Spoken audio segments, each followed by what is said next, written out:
Let's go to our coaches. I think it's fair to say it seems like there's this bigger issue. Which one would you like to explore? Would you like us to dive into this feeling issue or this part of it, or would you like to go into this bit of it?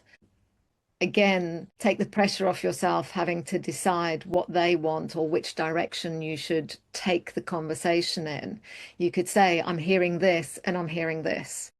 Which Okay. one feels like the most important one for today? It takes people a while to zoom in on themselves. And that's why there's value in repeating the question. So the way things, you listened, your client gave a really clear explanation what was going on. It was that at that point, really early on, he said, it's killing me at this point, and I've come to you to figure out how can I navigate it. You asked a clarifying question. What are you struggling with specifically? Perhaps next time there might have been an opportunity to say, to comment on his, it's killing me at this point, Mm. to acknowledge that stress that he's feeling. The question, what are you struggling with specifically? You might have changed in light of exploring that. So it might take a little bit of time to nail the what do they want to walk away with. If they land something as emotive or emotional as that, I don't want to know about that. And then he clarified some more.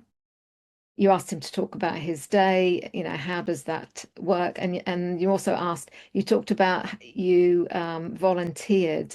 How did that arise? That's a good question, but the better question would have been about how he's feeling and what he just expressed. I think that's a good catch and a really good awareness to have. That's what it feels like when you're in solutioning. So you weren't even saying, "Have you tried? Have you tried?"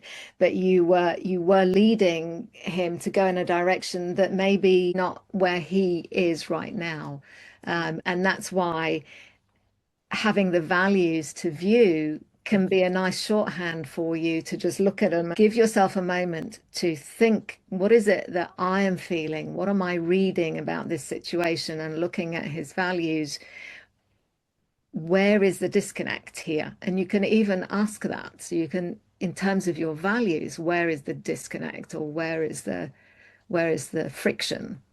um, because that focuses him, it grows his awareness about himself of what is out of balance and why.